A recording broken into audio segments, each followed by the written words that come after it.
Dr. Oliver Morgan, Director of Health Emergency Information and Risk Assessment here at WHO. As always, we will have an audio file immediately available after the briefing, and transcript will be available tomorrow in the morning. We will keep this press briefing short, so I will remind again journalists to ask only one question so we can get as many as possible. For journalists online, please click raise hand to be put in the queue for questions, and those who are dialing in, press *9, and then we will try to get your question. I'll give the floor immediately to Dr. Mike Ryan. Thanks, Derek. Okay. Good afternoon, everyone, and apologies for being late.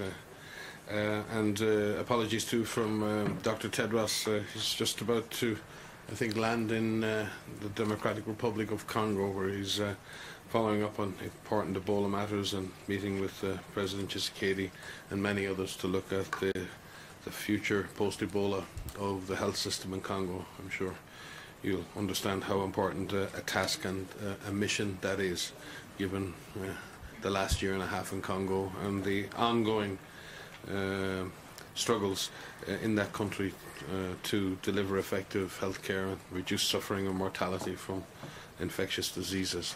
Let me start by updating you on the latest numbers. In the last 24 hours, China has reported 1,820 laboratory confirmed cases, bringing the total cases to 46,550. In addition, China reported 13,332 clinically confirmed cases in Hubei province. And crucially, we understand that most of these cases relate to a period going back over days and weeks and are retrospectively reported as cases since sometimes back to the beginning of the outbreak itself. So this increase that you've all seen in the last 24 hours is largely in part down to a change in how cases are being diagnosed and reported.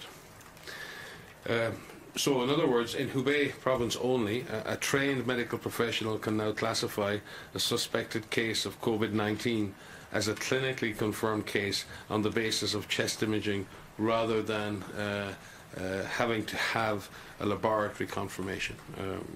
This allows clinicians to move and report cases more quickly, not having to wait for lab confirmation, ensuring that people get to clinical care more quickly, and also allows public health responses in terms of contact tracing and other important public health measures to be initiated.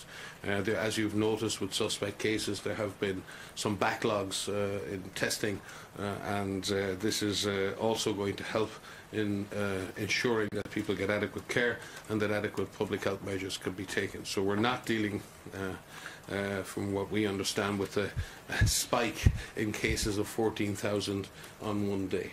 To an extent, this is an artifact of the reporting, and we are working with our colleagues in China. Our team there are working very hard to see exactly how many days and weeks and how those numbers are spread out across those days and weeks. In the rest of China and the rest of the world, laboratory confirmation for reporting is still required. And WHO will continue to track both laboratory and clinically confirmed cases in Hubei province. As we've seen this spike in the number of cases reported in China, but this does not represent a significant change in the trajectory of the outbreak.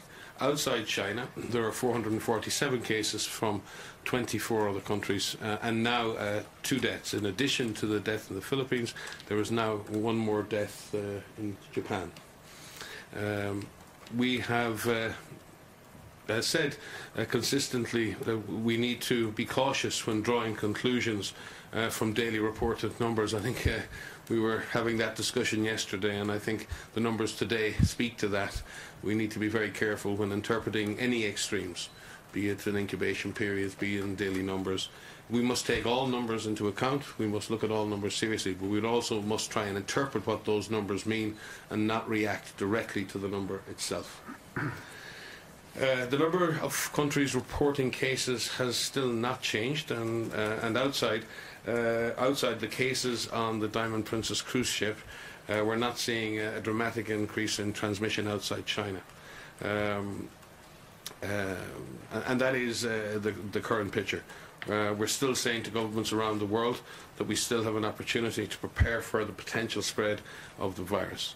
Regarding the Diamond Princess cruise ship, which is currently quarantined in Yokohama, 218 passengers have tested positive for the virus, which does represent the largest cluster of COVID-19 cases outside China. This morning I briefed health ministers from the European Union, convened by Croatia, the presidency, about COVID-19, and our teams are working with government and other partners of the European Union to ensure that the latest information is disseminated, that preparations are made, and there's good coordination between ourselves and the European Union and our WHO Regional Office for Europe. And we very much welcome the strong support from the European Union in supporting countries with weaker health systems and ensuring that other countries have the investments and support needed to prepare for the arrival of the virus. In terms of the international mission, the advanced team and their Chinese counterparts have now finalised the scope of work and design of the mission, and we expect the rest of the international team to start arriving in China over the weekend. Thank you. Back to you, Terry. Thank you very much, Dr. Ryan. Just to repeat again, for journalists dialing in, it's *9. For those online, click raise hand. And now we will open the floor for questions. One question per person, please. Okay, I go first to Mark. Mark, please. Yeah, Mark Webster, CTCN. Can you just press that button, please? Could I ask you first? Given the spike in the number of fatalities, is there any sign that the profile of those who are dying is in any way changing? Is it predominantly still the elderly and those with underlying health conditions, or are you seeing any signs that the younger and the healthier are being hit? No, we're not seeing a significant shift in the pattern of mortality or severity, for that matter. This disease is still predominantly severe in those who are over 40, with the higher severity profile that increases actually with each decade after that, and predominantly too that severity is amongst men rather than women, and we haven't seen a significant shift. That profile is very much repeated in other areas outside Hubei, certainly in other provinces and administrative regions. Hong Kong has a very similar pattern of severity and age. Singapore has a very similar pattern. In fact, we're seeing quite a similar pattern around the world. So Oliver may wish to add. He's more in tune with the daily data. As Dr. Ryan said, we haven't seen any major changes yet. We're still obviously following up that closely.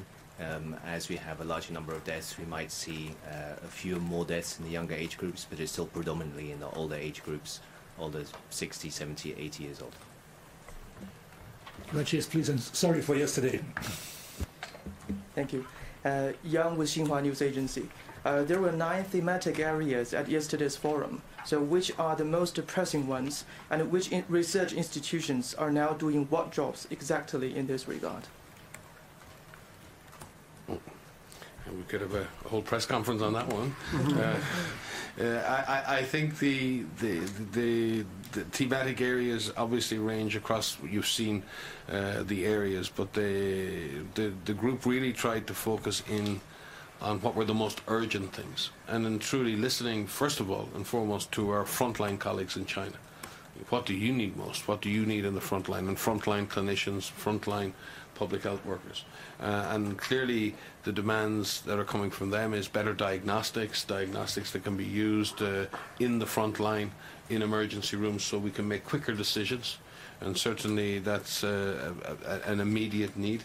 There's an immediate need to get the clinical trials that are currently started in China, to expand those trials and to use similar trial protocols in other countries like Japan, like in Singapore, so we can pool data around the drugs that are being tried and tested. We've got some standard antivirals that have been used in the past in MERS and SARS that are being tried. We've also got some anti-HIV drugs that are being used and tried. So the quicker we find out whether those drugs are having an impact. And that could be in weeks in the way the trials are set up. We could have good information in weeks. And accelerating, expanding and standardizing those trials across many sites will give us a larger number of observations and a much stronger indication as to whether those drugs are working. You can imagine being a frontline clinician at the moment, knowing which drug works would be a magical gift at this point, not only for families but for those doctors and nurses treating them. So that's what they're saying to us. Tell us what's working in treatment, give us better diagnostics in the front line. We on the public health side, and we've said this before, we really need to understand to what extent, and Director General Tedros has said this many times, how big is the iceberg? We do know, and we all accept that there is transmission occurring at some level in communities. We've seen those clusters, we've seen those super spreading events. The question mark is how much is happening outside what we see. And the ability to do household and community studies, to develop a serology test that will allow us to test populations to determine how many people in a population have been infected over time. That will allow us to have a much better sense of how big this epidemic would eventually get. So we need serology testing in order to do that as well. So better population-based testing through serology, better point-of-care diagnostics to allow clinicians to make better choices, better data on what's working in therapeutics, and then obviously work on identifying the animal source. While identifying the source is not necessarily going to improve how we deal with this event per se, but if there is a source out there in the animal kingdom, we better identify it, because if we end this epidemic with all of the hard work, we don't want to be exposed to another one with the same virus. So understanding where the source is has become very important. It's operationally very important, and for the future it's very important. And then there are the bigger questions that need to be answered. Vaccines and new drugs, and they're going to take a lot longer to come on stream, but it doesn't mean we can wait. We have to make big decisions now around the best candidate vaccines, and they're going to require huge investments. Making a decision to advance a vaccine to phase 1, phase 2, phase 3 trials requires hundreds of millions of dollars to be invested, and we may have to invest in multiple candidates without any certainty that one of them will work. And they're big decisions, and they're not just made by the private sector. The state sector is going to have to get involved to stimulate and take some of the risk with the private sector to advance those potential candidates. So there are big policy decisions to come, and they need to be made early in order to drive the innovation. So there is an urgency. We could go on with the list. And we also need, and it may not seem like research in the scientific sense, but we also need to have better understanding on how communities are responding to this virus. What's working in terms of risk communication? What's scaring people in terms of misinformation? Mm-hmm. We need a vaccine against misinformation as well. And in that sense, we need a communications vaccine. We need to be able to communicate in a much more effective way. And there are lots of ideas within the plan for how we can advance social science and other research. And that's just as important as well. So I hope I haven't done some justice to this huge breadth of research that needs to be carried out. But it was a very exciting meeting. There's a huge commitment on behalf of global scientists to work together and in collaboration with our Chinese colleagues. And we trust now we know what to do. We need to get on and do it. Thank you very much. Let's take one more question from the room, then we will go to journalists online. Our colleague from NBC, please. If you could just introduce yourself. Yes. And press the microphone. It's green. It's green. It's green. Yeah. Green indicates Richard Engel from NBC. You mentioned the iceberg analogy. An iceberg where 90% is full of water. So the question is, do we have any sense of how big the iceberg is? You mentioned earlier. You need to look at what the numbers are, but also what the numbers mean. Help us interpret these. Now that China has just relaxed its classification system, made it easier for people to diagnose this disease. Are we going to get a better sense of how big this epidemic is, how big the iceberg is? I'll pass to Oliver. He'll have more details, but In the absence of serology testing, a lot of countries, including Singapore, have done this. In China, it's been done as well, and in the Special Administrative Region in Hong Kong, where in emergency rooms and as part of normal winter respiratory disease surveillance, they've been actively testing thousands of samples that are not suspect cases of COVID and of COVID. And at the moment, we're just not seeing COVID activity amongst those samples. So that would give an indication that the iceberg may not be that great. That's not a guarantee. But this idea that this iceberg is absolutely massive and in some way we're only detecting 1 or 2 or 5%, this is all based on modelling. This is based on certain assumptions around what's happening. And that those assumptions and those speculations are as valid as speculations in the other direction. What I sometimes find difficult to understand is why the assumption to the awful is the one that's accepted, and while the assumption of what might be a higher proportional detection of cases is always seen as invalid. I think we have work to do to see just how big that iceberg is. But if we think, if we look at the cases outside China, and if we take away that issue, we've had well over 400 cases outside China. We've had 4 to 5 weeks now of cases being outside China. Only 22% of all the cases outside China are involved with a local transmission in a second or onto a third country. 78% of cases still have a direct link to Wuhan or to China. And of all of those cases, and we've been tracking each and every one of them, we can only find 8 cases that are not linked in some way to one of the identified transmission chains. Now that doesn't mean that there aren't other chains out there, but that's what we're seeing. And all of the other data being collected from other surveillance systems isn't suggesting that there's widespread, efficient community transmission going on, either outside Wuhan or outside China. But without a serology test, that is very difficult to say with absolute certainty. And maybe Oliver has something to add. Thanks very much. I think clearly we've seen quite a lot of severe cases reported from China, which is a little bit different from the picture we're seeing outside of China, in the sense that we're picking up quite a lot more mild cases, and that's in part because the surveillance and the search for cases is quite intensive when there are only a small number of cases in certain countries. So we're seeing now broader picture of some of the disease at the milder end of the spectrum. The question still does remain, how big is that spectrum? And it's in fact one of the questions that was highlighted as priority in the research and development meeting yesterday and the day before, was to really determine that. So until we have much better insight into how big is that spectrum and how many cases are on the milder end versus the severe end, then we won't really be able to fully answer that. But it's an area of focus that I think in the next 2 or 3 months we'll be focusing on quite intensively. And I'm not trying to add another one, just to put a finer point on the question. Overnight, China is counted by 13,000 plus after this new counting system.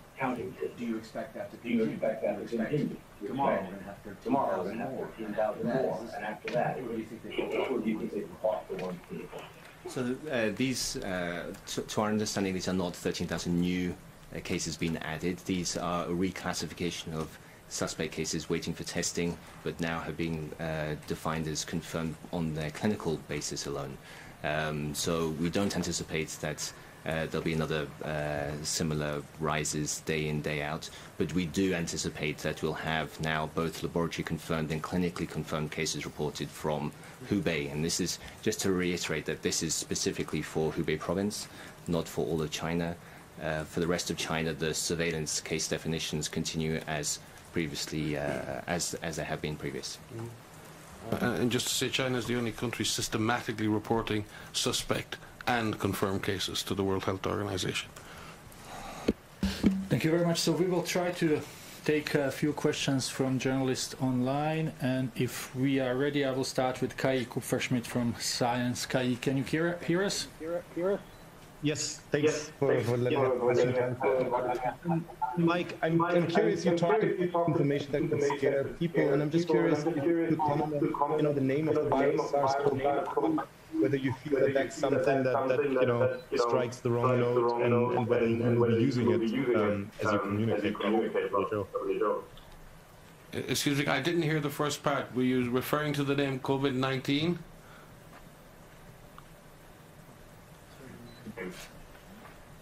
Can you repeat the question, please? Sorry, I was asking about the virus name, SARS-CoV-2. Thank you. Yeah, the naming process for the virus is not done by WHO. The virus is named according to its phylogenetic links with other viruses, and it's a technical name that I suppose people in labs are very comfortable with, because they can associate one virus with another virus with another. It's a cataloguing and system of relating viruses to one another. It's not about relating the virus to the world. We're trying to relate the virus to the world, the experience that people have with the virus, coronavirus disease. And I think that's clear, and it's happening in 2019. So I don't think there's any inconsistency. The taxonomy is there to name a virus for virologists, and the name we have is to name a virus for us and people who are dealing with this in communities around the world. Thank you very much. Let's try Anne Gallant. Anne, can you hear us? Oh, hi. Thanks so much for taking my question. One of the things, when today you're saying it's not spiking numbers, but I was wondering the big increase in the number of deaths. How do you explain that? Because I'm assuming they're not deaths going back to the beginning of the outbreak. I presume they are new deaths in the last 24 hours. So can you explain that in any way? Thank you. We're not 100% sure about those deaths. We believe that some of those deaths are actually deaths that refer to the clinically confirmed cases. And again, remember here, if we look at the population attack rates in places like Hubei in China, we're talking about 4 to 5 per 100,000 people or less being infected with this virus in Hubei, even in this intense period of the epidemic. There are many other causes of lower respiratory infection, of pneumonia, and other things. So mixed amongst this may be other causes of pneumonia. Remember, these are clinicians confirming the case in the absence of a laboratory diagnosis in someone who has clinical symptoms and changes in their x-ray consistent with pneumonia. These are effectively pneumonia cases, and there may have been deaths amongst them. Again, those deaths may be distributed across many days and weeks, and we will come back to you, Base, because we just didn't get the disaggregated number for the deaths amongst the lab-confirmed cases today, so we will come back to you on that. Thank you very much. Let's take one more question from journalist online. We have Michael from CNN. Michael, can you hear us? Can you hear us? Yes, I can hear you. Can you hear me? Yes, please go ahead. Yes, please go ahead. Okay, thank you for taking my question. Dr. Ryan, Director General Tedros mentioned concern about weaker health systems in different countries. I think you mentioned the number about 30 to 45 countries that you're concerned about. I happen to be in Ukraine at the moment, and it so happens that vaccination rates are quite low as well as preparedness. I'm wondering, in that number of 35, 45 countries, are you also concerned about some of the middle-income or emerging economies? I don't mean to put you on the spot and mention Ukraine, but normally when we talk about weaker health systems, we're thinking of the lower-income countries. So if you could comment on that, I'd be grateful. Thank you. Yeah, we've based our selection of countries on a matrix between the risk of the disease arriving against the vulnerabilities identified by the country itself as part of its own SPAR analysis, but also joint external evaluations and many other parameters that have measured specific weaknesses or vulnerabilities in the public health and healthcare system. We've also shared those analyses with the countries themselves, with our regional offices that have come up with the number. So it's a number that compares risk with vulnerability, and then further information directly from from those countries. In fact, we've been working very closely with Ukraine on the massive measles outbreak in Ukraine over the last year, and we've provided lots and lots of technical assistance and have a very strong country office there working with Ukrainian authorities, and we would expect to provide them. WHO provides policy advice and technical assistance to all countries. This is not about us supporting countries and we'll support some and not the others. Our job is to support all countries. What we're trying to identify here are specific countries that have gaps, serious gaps in their laboratory capacity, their capacity to isolate patients, their supplies of PPE, their ability to manage the first 100 and the first 1,000 cases. And we've actually looked at the costs and the investment needed for the first case, the first 100 cases, the first 1,000 cases. And we've modelled those costs for the countries and then see what is it going to actually cost for this particular load of cases in this country, in this context. And in doing that, we'll be rolling out national planning based on the global strategic plan, and each country will build a national action plan, and those costs will roll up again, and those costs may exceed the estimates we made of over $600 million. But what we needed to do was get out to the world and show the risk, show the vulnerability, model the costs that will be associated with the first case, first 100, first 1,000, and then go down to the ground, working with UN partners and others, working with the country, and bring those real costs back up into the system. And when we're doing that, we may find that some of the capacities we thought didn't exist do exist, and we may find that some of the capacities that we thought did exist don't exist, and we will have to adjust the plans accordingly. But this allows us to move in a very systematic fashion. And there are many countries in Central Asia, in South Asia, the Western Pacific and the small island nations are very exposed in a situation like this. We saw the impact that measles had on the health system in Samoa and the Western Pacific. We saw the spectre of children, infants, ventilated. Every single ventilator in Western Samoa was occupied by a child suffering from measles. At Christmas, our teams were there. The emergency medical teams were there. In fact, our last big outbreak response was in the Western Pacific, taking care of people at the other end of the age spectrum on ventilators. And now we have the tragedy of people in the older age spectrum on those ventilators. So we have to get systems ready, and we have to prepare countries for the arrival of this disease. That is the only prudent course of action, and we will continue to raise this issue. As I said, with the European Union today, we advocated very strongly, and we were very, very pleased with the response we got in terms of the solidarity that countries in the European Union want to show amongst each other and want to show to countries who need investment now to prepare. Thank you very much. We have time for one or two questions. John first, and then our colleague here. John. Thank you. Yesterday we heard that the U.S. delegation is still waiting to find out whether they're going to be admitted to China. Has WHO talked to China about this? Is that part of the role? And are there any? Will any of the public health officials from the U.S. be admitted to China in relation to coronavirus? Thank you. As I said, there's been an agreement now on the team. Team members are being contacted. I won't go into the details. What I can tell you is there's a there is a multinational team from all over the world who will go to the field, and that has been agreed. They should begin deploying over the weekend. I won't go into the details of their nationalities or their names because they have preparations to make and visas to be issued, and they need to be briefed and they need to get to the field. But as soon as we have confirmation, because once an offer is made, then there's an acceptance, then the sending country has to finally accept to send and dispatch the person. So I'm not going to preempt any final decisions on behalf of the sending countries by naming names of individuals, but I can assure you the team is top-class scientists from all over the world and all of the relevant countries who can contribute to an endeavour such as this. Thank you. Yes, please. Well, I'm Rindo, Nikkei from Japanese media. As you pointed out, there have been first one death confirmed in Japan today, and I think the situation seems to be getting more serious and crucial as time is going on, including inclusive Diamond Princess. Could you comment on this? And I'm wondering how you're working with Japanese authorities on this issue. Thank you. Yes, I think at this stage almost all of the cruise ship related issues have been resolved successfully.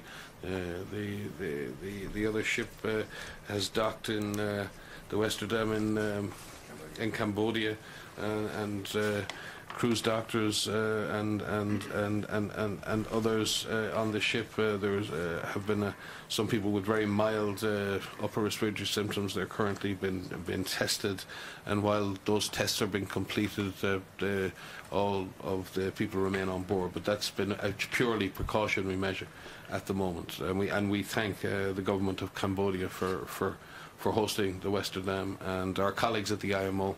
We went through a very detailed process yesterday of looking at all cruise ships in the area and ensuring that every ship had a harbour to dock in, and we thank all of those who've been involved in ensuring that that has happened. The situation in Japan is a more active situation because we clearly have a large number of cases in a very closed environment on that ship. The Japanese authorities have been ensuring that any suspect cases are immediately tested, and those cases that are tested positive are taken immediately for adequate care within the Japanese system, and we thank the government of Japan for that. There are also negotiations underway to allow more elderly patients to leave the ship, and that's currently been negotiated and discussed.